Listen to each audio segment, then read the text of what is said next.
Well, friends, this program is called Muslims Together, on every Sunday, 12 to 1. Good to see you, Mary. 12 to 1.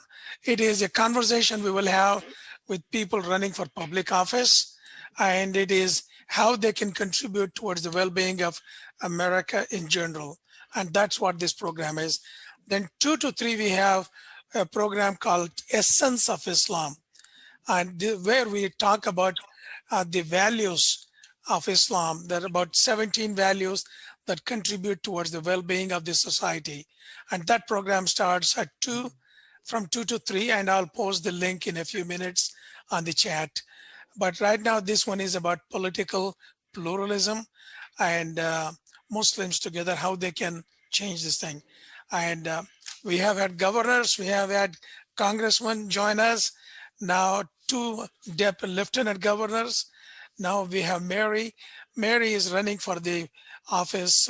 Mary, you want to introduce yourselves and tell about why you are running and what are the things that you want to accomplish. And this is recorded for your purpose. It's like an interview. Yeah, I'm still having a hard time connecting. I don't know. I'll try my best. I hope you can hear me. We can hear you well. Okay. I'd like to thank you for having me on to speak my thoughts. Introduce yourselves. Tell us what you are running, who you are, where, what city. My name is Mary Khalaf. My name is Mary Khalaf, and I'm running for Ogden City Council, seat 3. I mean, District 3. And which city? I'm an independent. Which city, Mary? 3. City. 3. I'm an independent, but there's no political. Your politics are not put on the ballot. But I am an independent. Go ahead and keep talking, because I think you're not hearing me. That's all right. Go ahead, Mary. Okay. Tell us about why you are running for the office. Can you hear me? Mary, we can't hear you. All I heard was, Mary, we can't hear you. So I'm just going to talk. Keep talking. Keep talking. Okay. So like I said, I'm running for Ogden City Council, seat 3. I'm an independent. I'm a constitutional conservative. I'm a fiscal conservative. I own the only halal grocery store in the city, and I founded the Isa Islamic Center, which is a women's group, a women's connection group. It's not a mosque, but a women's group to keep us connected. And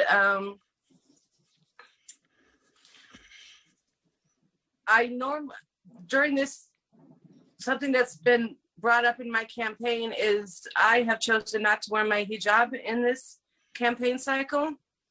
I normally wear hijab and do the best I can, but it's really not feasible right now with the heat and with some health concerns. So I chose not to wear the hijab in solidarity. And that's also, I decided to use my platform in solidarity with all the sisters in Afghanistan and Iran and Saudi Arabia and the nations where they force the hijab by law. And I believe the hijab, it's a choice, and there shouldn't be laws put upon women where they have to wear it. Can you hear me, Mary, now? Can you hear me? Hijab is not a requirement. All that Quran, Islam asks of you is to be modest. It asks both men and women to be modest. And the hijab format that has evolved is a cultural. We are Americans. We don't need to follow other cultures. Our own culture is good for us. And hijab is not a requirement, but it is a choice. The Quran asks us to be modest. And one thing about the hijab is it's shaped by culture, and many different cultures have a different idea of what is appropriate to wear. And when it comes down to it, it's a lot about fashion. You know, some people say it has to be this way, it has to be that way, but that's just a cultural fashionable way. And it's not always been like that. But it is our choice. and we have the right to remove it when we want. I don't think people realize that if a woman has anxiety and she is having emotional difficulty because of the hijab, she can remove it, because our faith is not supposed to be something difficult. Our faith is supposed to be something that is easy and helps us improve. So if a woman is having a great deal of emotional difficulty, she shouldn't have to wear it. She doesn't have to wear it. No one has to do anything. It's our choice. There's no compulsion. I think we need to get away from this idea, you have to do everything. People have forgot that we've been given choices in this faith on what we do and do not want to have it form us. And I like what you said about being an American, because I read your book, and your book really shaped me about American voices. We're American, and the purpose of Islam is not to come to America and make it be Saudi Arabia or Pakistan. Islam is a way of life that can be lived by any people. And when it comes to a nation, it should be reflective of the people. We don't have to suddenly look like I don't have to suddenly understand everything about a foreign nation to practice my faith, because my faith is a very simple thing, that there's one God, and I will strive to be like him, be like his commands, and to have a better life. But it doesn't mean that I suddenly need to think that I'm from Saudi Arabia. These are cultures. Every culture has its own way of covering up their body. In the winter months, people cover up with warm clothing. In summer, they wear different. In Mexico, they wear different. If you look at the hats, men have different hats all over the world. It is adaptation to the local area, the climate, and that's what it is. We don't have to follow other cultures, but we have a choice. Whatever culture we want to adapt, choose, we can wear it. But nobody should compel anyone to wear anything in particular. I think you're right. And one thing we forget about the hijab is the purpose of the hijab is to let other people know we're a Muslim, right? Well, I think pretty much everybody much in my city knows I'm a Muslim. Well, even that is not necessary, Mary, because you are a Muslim by character. A Muslim is someone who mitigates conflicts. A Muslim is a peacemaker, as Jesus had said. A Muslim is somebody who cares for other people. A Muslim is somebody around whom people feel secure. That is what makes a Muslim, not the costume or the garb. That's not. Yeah, it's like, somebody had reached out to me. There was a woman, and she reached out to me, and she thought that I should wear the hijab only at political events, like it was a costume. That I should, I said, I can't wear it for my health. It's hot. And she said, she was like, I think you should. She kept thinking I should wear it just for show, just for the camera, and I was like, but I'm not authentically wearing it then. It's just a token for me to gain political ground. And that's not authentic. But a lot of politicians do things just to appease their audience. And if that is the case, that is your choice. Everything is about choice, Mary. I think you're right. And something important is politics is supposed to be about your area. Now I'm running for city council. That means I care about my area. And I'm supposed to protect the people in my area. And the Muslim women in my area, the ones who've been here for 20 or 30 years, right? And their daughters, they don't wear hijab. All right. Sometimes they might wear it a little decoration. But no, the women here, the women who've been here for a long time, they don't wear hijab at work. So if I'm going around saying we should wear hijab, I'm not even being reflective of my community.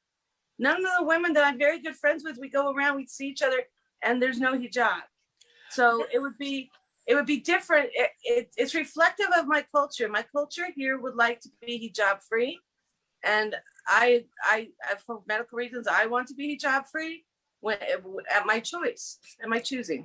Mary, let's talk about politics. You are running for the city council, and tell us what city council and why you are running for it in about 3 to 4 minutes.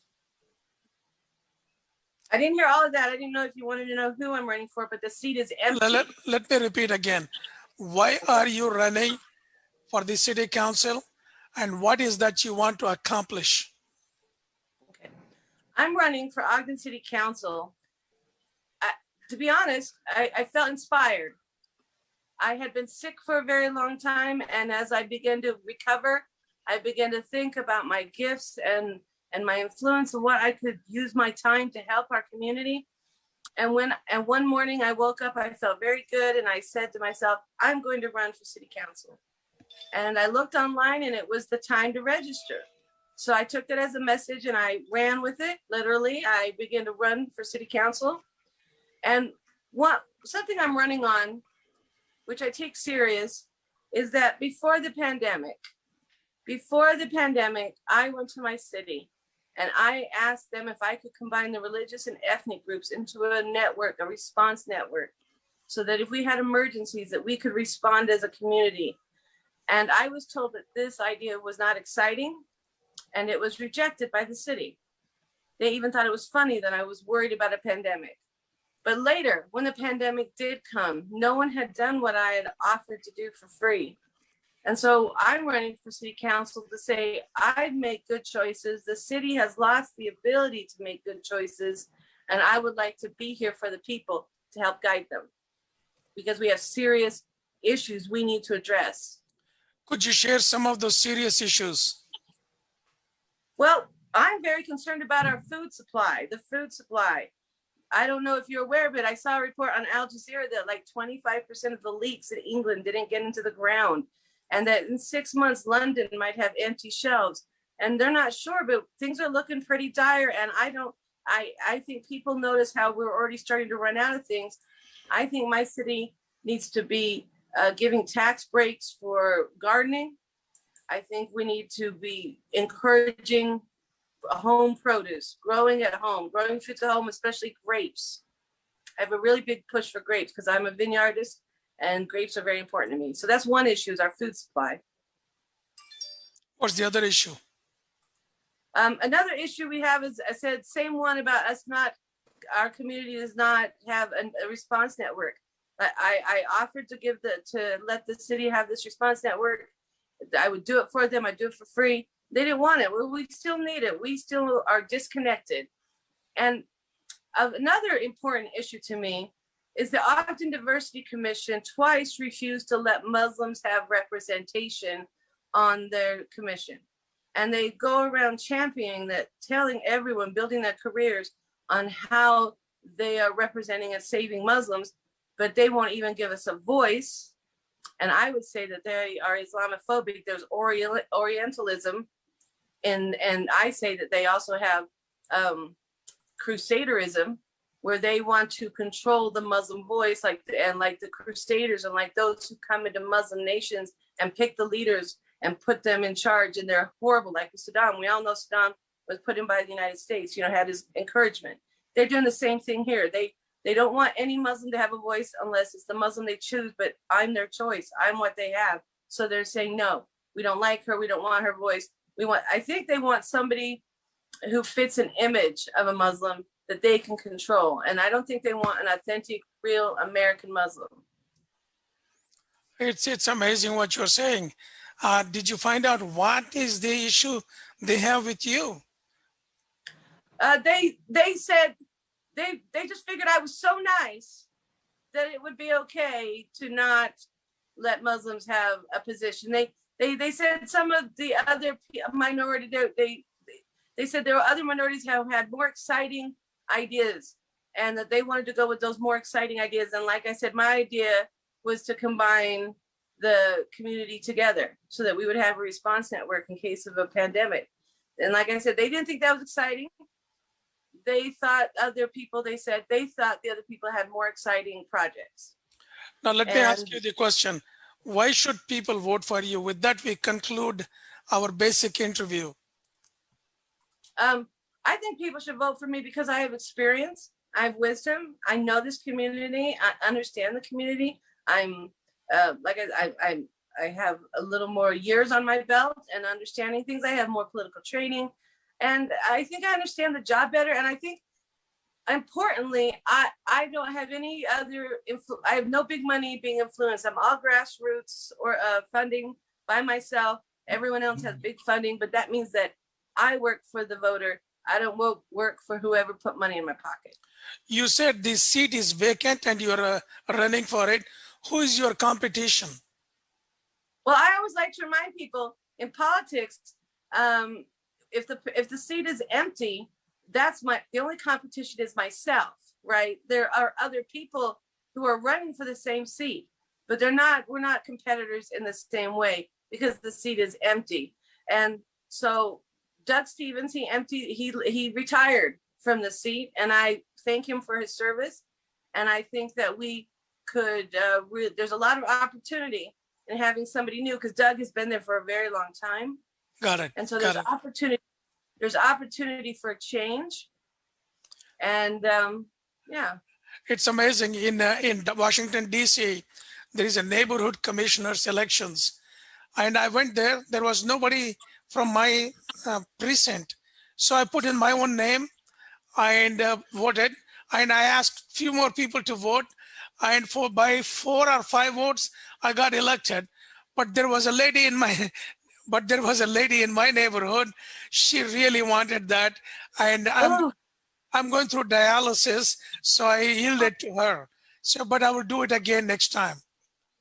Well, I think that's wonderful, you won. It's an exciting feeling. I'm so sorry about your dialysis, and I pray that Allah makes all things easy. That's part of life. That is part of life. You're a very brave man, and you give all your service to everyone else. Thank you, Mary. With that, we conclude about what we were talking about, Muslims together, people who are running for the political office. Now we have a few friends online. Thank you so much. We will open up questions if somebody has questions, or we can just have a conversation. Charles Stevens, you have a question, or you want to share some thoughts? Well, first of all, I'm just very impressed at what you're doing, Brother Mike, and what everybody here is doing. I spent my boyhood here in Northern Virginia back in the 1950s, and what you folks are bringing about was unthinkable in those days. So I have a lot more hope for the future as a consequence of what you're doing and how you're doing it. Brother Mike, I was very pleased that both of you, Mike and Mary, mentioned the ANC. I did some work on GeoTrees recently to put together a mailing list of the ANC representatives, and I was surprised to find there's about 300 of these people in Washington, D.C. So whenever something like this program comes up, one of the things I want to do is make sure I can send an announcement to each one of those ANC people. So that we can connect the dots between folks like yourselves, folks like myself who are supportive of folks like yourselves, and the people who have the ear of government and access to the population as a whole. It's really important that we reach out and embrace as many people, different kinds of people as we can. And that's it for now. Thank you. I appreciate that, Charles. I think every one of us is created by the same creator, and we should not distinguish one from the other, because that would be denigrating the creator for it's like telling God you goofed up by telling differences. God didn't goof up. The creator has got a very specific system that we are all created. A.B. Ibrahim, you have something to share? Greetings, everybody. I am in all acquaintance of Dr. Mike Ghouse.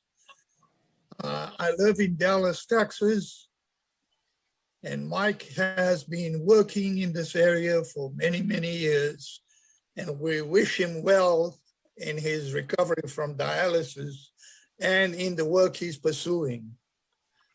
Dallas, Texas is a large metroplex. The Muslim population in Dallas-Fort Worth has grown exponentially, and together with all of that growth, there are certain issues that have arisen. Many of our people, as Muslims, we know that the religion of Islam is a universal message to all of mankind. It's not addressed to one particular group. It's not addressed to Indians, Pakistanis, Saudi Arabians. It's addressed to mankind.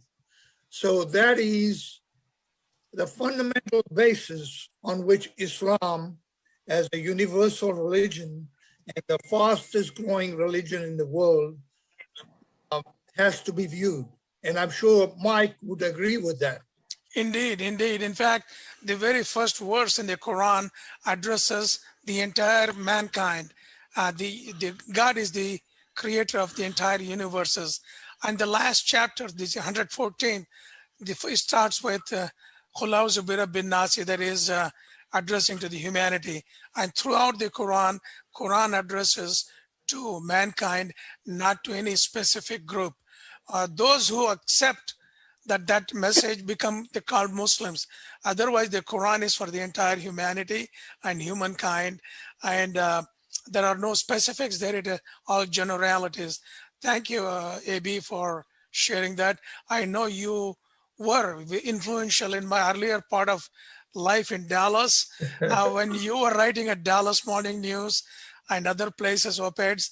That kind of encouraged me to be writing, and thank God I have been done a lot of writing since then. Thank you, Mike.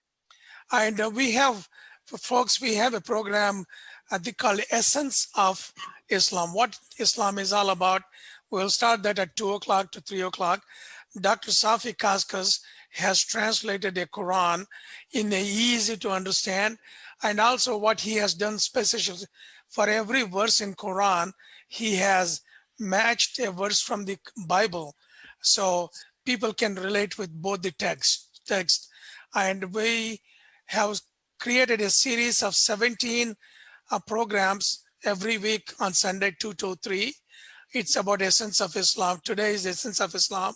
Next week, what is oneness of God, as it is called Tawheed. And then what is Amin?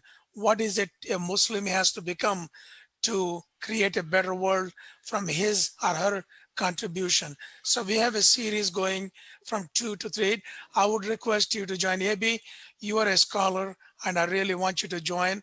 And we first 30 minutes, Safi and I share what is the essence of Islam. And after that, we open it up and we want you to share the exact message you just shared now. You can share it again. Okay, thank you, Mike. And in the chat box, I have put the link to the program. So Mary, we'll send this recording to you. Anne has joined. And thank you for the opportunity, Michael. You're welcome, Annie. Mary. And like I said, everybody should get this book. Thank you. Appreciate plugging in for that book. And that book has got. All right. Should I hang up now? Yes, you can. And I'll send you the link later that you can use it in your programs. Thanks. You can stay if you want to. We're going to hang out for a few more minutes. We have. Okay. It's hard to hear. It's hard to hear. So I think I'll just hang up. But I'd like to get a better connection so I can hang out with you guys more. All right. Thank you, Mary. That'd be good on Sunday. All right. Thank you. Thank you. Bye, bye, Mary. Good luck with your campaign. Thank you so much. Thank you, everyone, for listening. Well, thank you for being with us, Mary. Thank you. And we have one more. Thank you, everybody. You're welcome. Have a great day.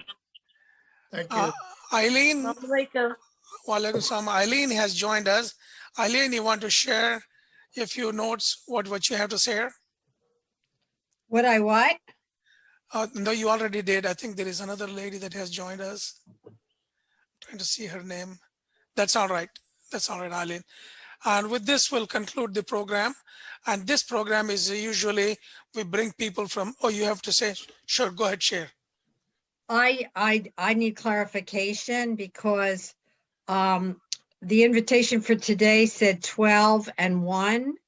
And then you're saying every week it's 12 to 2 and 2, but that the 12 o'clock is more about politics and the 2 o'clock is more about the essence of Islam. Exactly.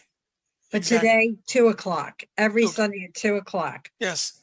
Okay. This Sunday, we are talking about the essence of Islam. Next Sunday, what we call is Amin. What does Amin means? What does it involve? The Amin simply means somebody you can trust, somebody who tells the truth, somebody around whom you can feel secure.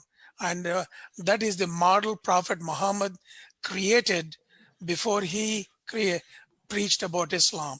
And that is what it takes for all of us to create better society, to connect with fellow human beings.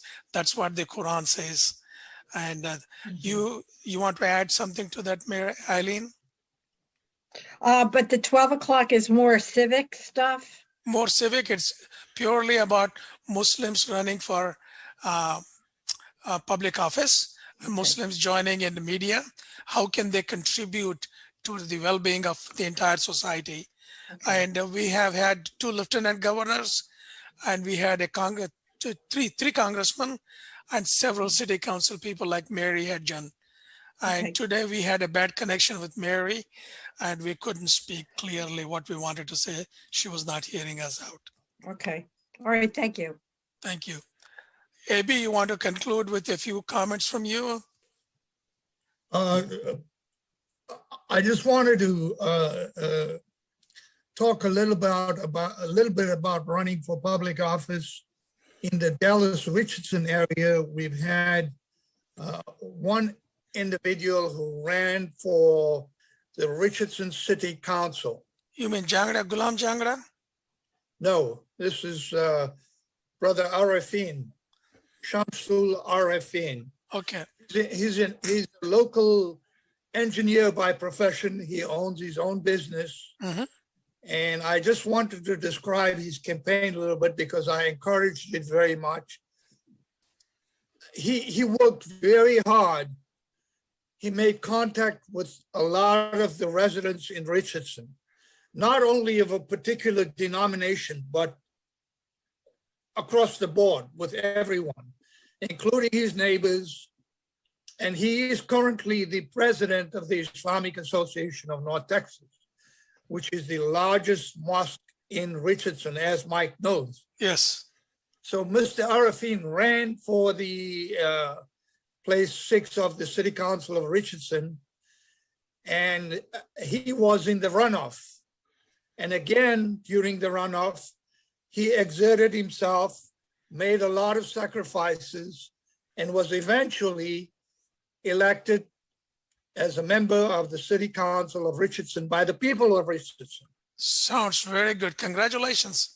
Please So convey my we in congratulations. Richardson and Dallas now have a City Council member from the so-called immigrant community, and we have representation. And our Islamic Association is directly in the city of Richardson, in the district in which this Shamsul Arifin has been elected.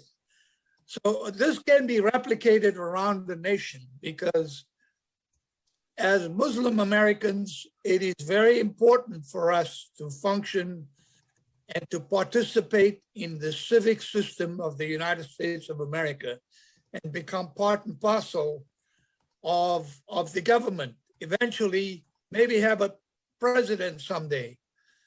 But we need to go into city councils, the House of Representatives, the United States Senate. And Mike, I'm very glad that you have a platform of this nature where you are promoting this. And therefore, I wish Mary, who left us now, Yeah. a very We had a bad connection. thing, you know. By the way, what we have said in different groups that have come together, we are all working, several people. We have set a goal of 5 congressmen in the US House of Representatives in the year 2024. We have 3 already now, and we are preparing one in Chicago by name Junaid. That's the 4th one. And in 2024, maybe we'll add 2 or 3 more people to run.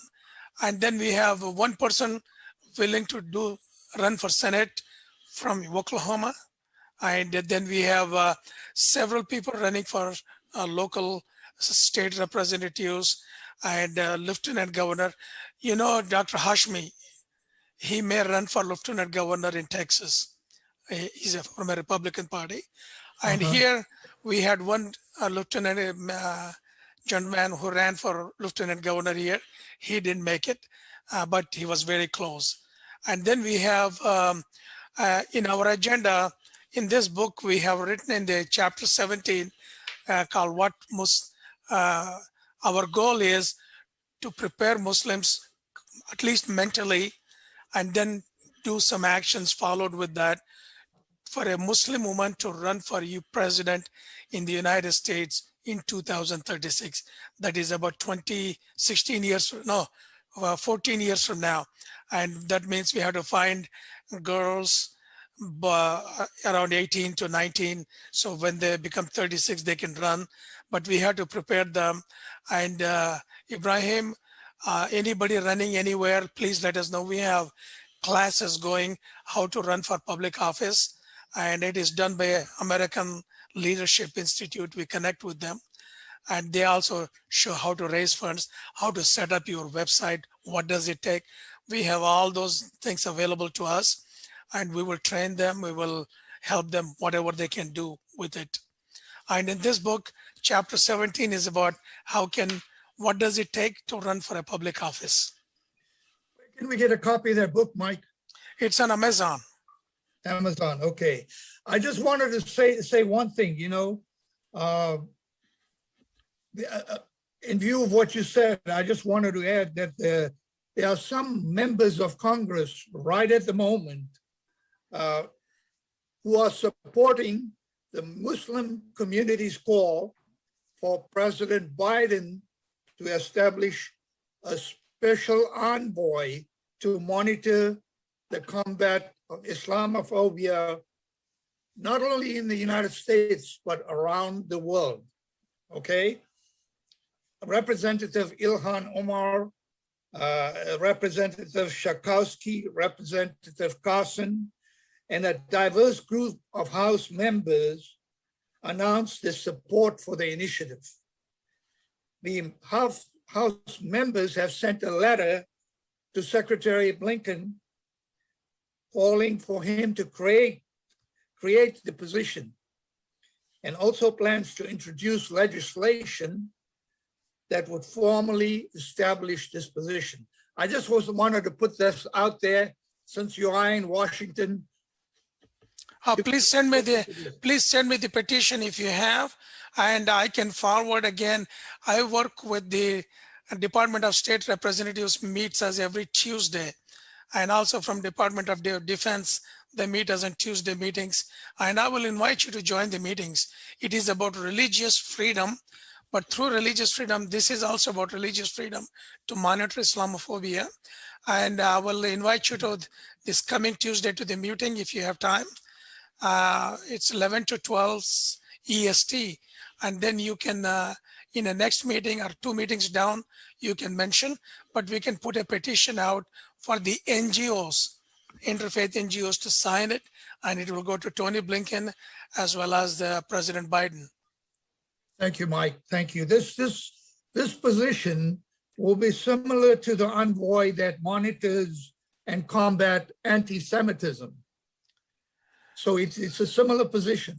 Yes, yes. Then I'm glad. Yeah, I think this is needed. It's a major issue, and I'm glad you put the petition. You have any candidates you are supporting? Right now? Yes. No, there's one candidate in Collin County, which is Plano, who's running for the city council there, and I work with her a little bit. And my district state representative, Ana Maria Ramos, is with whom I work a lot. And I also work a lot with the Dallas County Democratic Party. Yes. In fact, we just had a meeting with them yesterday. I'm on the community council, which is a diversity council, to encourage the Muslim immigrant population to register as voters and to participate in the system. And Christy Noble, the Democratic chair, was pleasantly surprised at the interest that this meeting generated because, while we are economically integrated socially we are so-so, politically we are very immature. And we Fully need agree with that. Fully agree with that. we need all the assistance from all of the existing structures to develop this potential, because honestly speaking, I think the immigrant community has very serious potential voting power, you know? Yes. Future. Yes. And And it this is for includes, and it is for the common good of all Americans, so every American feels secure about it. exactly. So yeah, that is one we're working on, and I asked you the candidate, do you have a candidate on your mind who can fulfill the shoes of the proposed Islamophobia ambassador? Ilhan Omar has sent a proposal. Okay. So has Andre Carson. Yes. Proposal is already there. It's gone to Secretary Blinken, and they are currently working on it. It's an initial initiative, Yes. but as you know, Islamophobia is growing not only in the United States and Canada, but all over the world. Yes, it is. And you know, we as a community that have the Declaration of Independence, which says that other constitutional statements like equality before the law, Yes. that we hold all human beings to be equal under the law.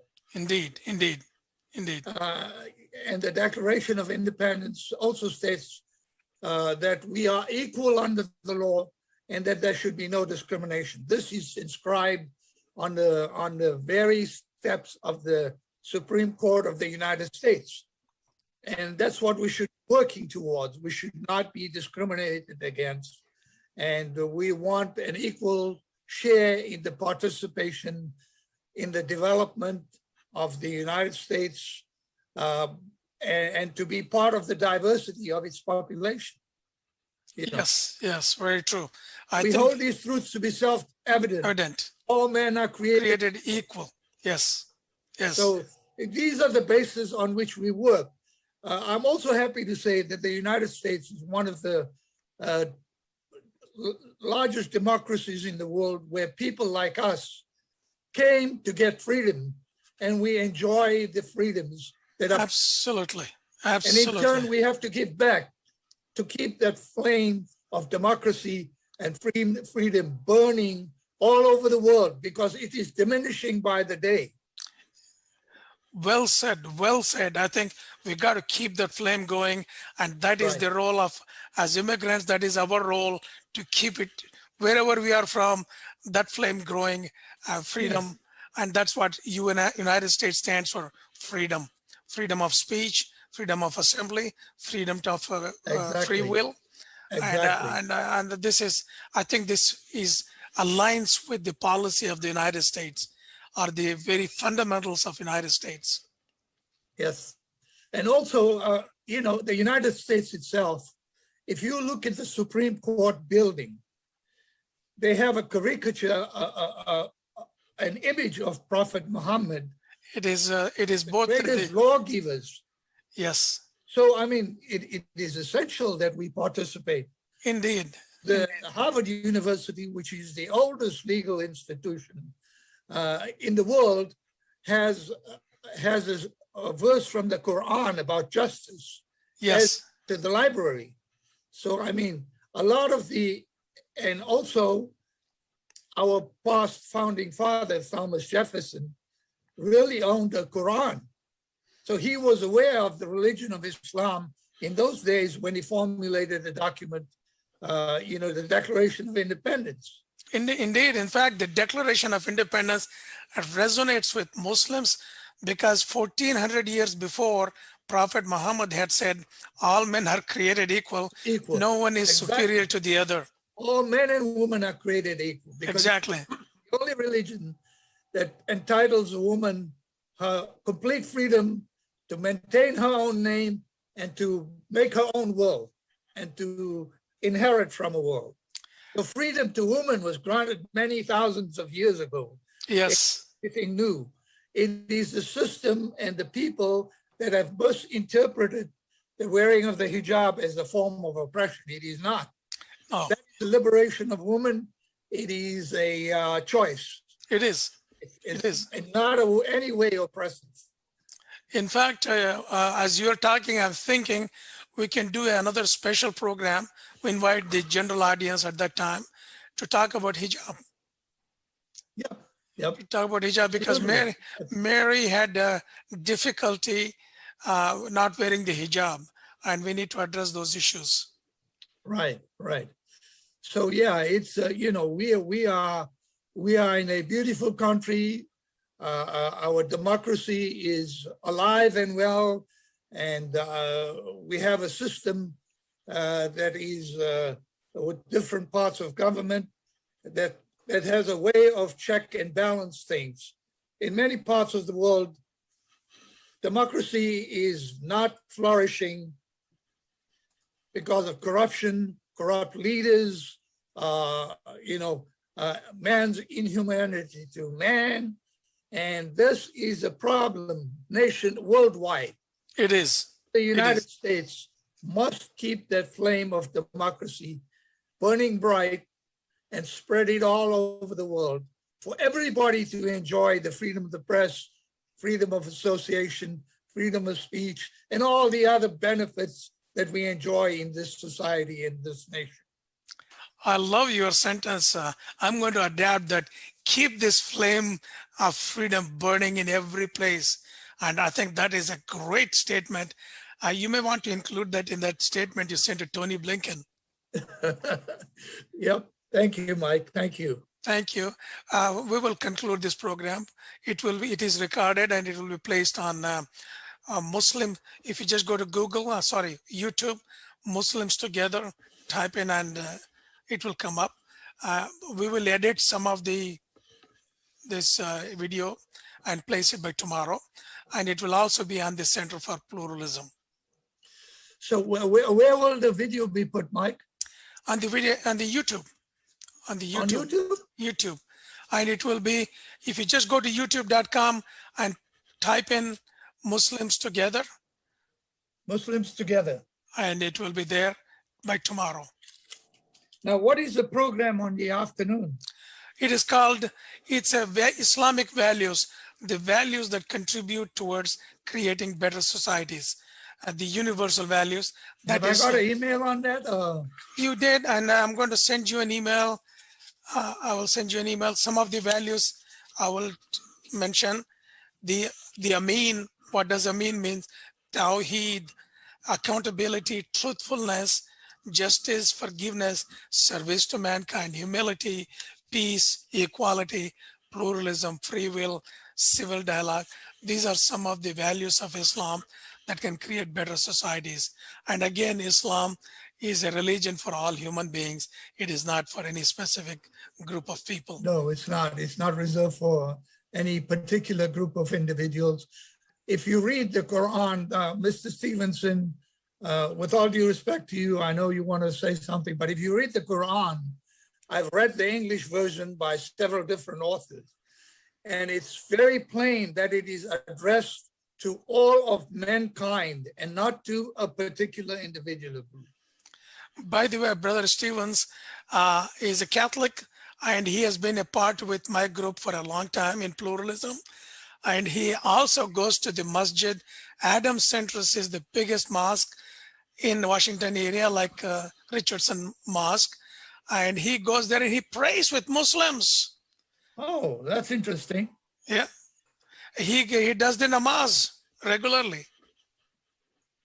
Can I just get in here for a couple of things? You bet. Sure, Okay, sure. well, I'm glad that you mentioned, Brother Mike, well, both of you, various versions of the Quran. Brother Mike, I think you said a few years ago that there are many corrupted versions which were written specifically to slam and to defame and falsify the public perception of Islam. And I think you said there were something like 31 different ones which were abusive of the Quran. No, three, only three. Oh, well, that's three too many. Yes. I'm just curious if you could find I'm trying to find what are the translations that either of you would recommend for Muhammad, I would, Mr. Stevenson, thank you for that question. Mike, if you allow me. yes, please do. I have read the version by a person called Yusuf Islam.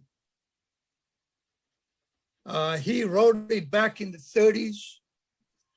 He was an Indian born in India who was very familiar with Arabic, and it's a common version of the Quran that is used throughout the world right now. And I also wanted to state that the English in that particular Quran is exceptional, and there is a lot of footnotes. The other translation, Brother Charles, is by Muhammad Asad. Even in Muhammad Asad, the verses relating to women, he has replicated what he knew, but that is the best one. But there is another by Dr. Lale Bakhtiyar, specific verses about women. She has addressed them very well. For both of you, there is a website called Islam Awakened. If you type in islamawakened.com, what you find there is every verse of the Quran has got 75 different translations listed, one verse and 75 lines of different translations. So you get to see the essence of what those translations, and that is one of the best sources I have used to write this book, quoting all the verses from the Quran.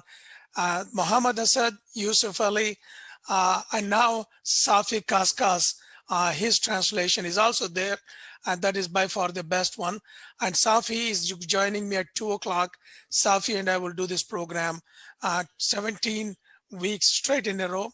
And after that, we want to do a program on slavery in Islam, which is misunderstood by many people.